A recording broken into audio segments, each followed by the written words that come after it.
Hello, in this tutorial we're gonna take a look at the text field component in SwiftUI and we're gonna do an example.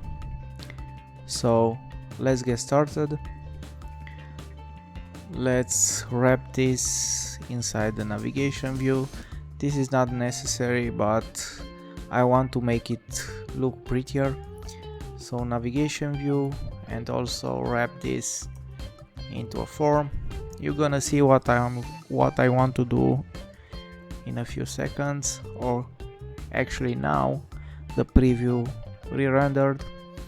And when you use a navigation view, you need to pass the navigation bar title to the first child of the navigation view.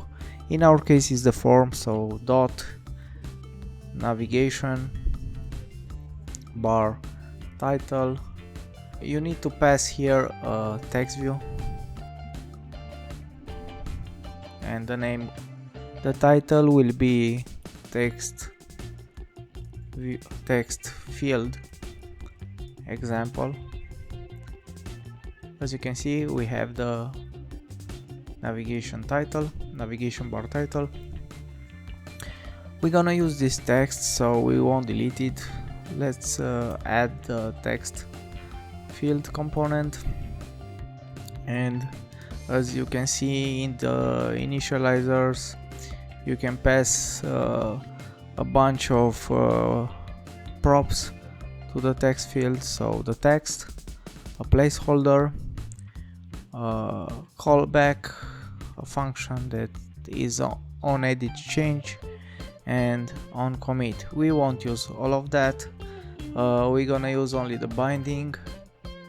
Text field component relies a lot on the new state feature that SwiftUI brings. So to use the state, we will write at state var name, and for now it will be empty. Okay, by using add state, you basically tell to SwiftUI, here's the name variable, take care of it, because every time the content view re-renders, it changes everything. So you don't want to lose the value of the name. In order to bind it to the text field, you need to use $ and the name. And now let's add also a placeholder. You need to send the text view here, not a string. So name, and to see how you can read the value from the text field, you need to just print here the name variable. So let's give it a try. Let's build again. It's successful.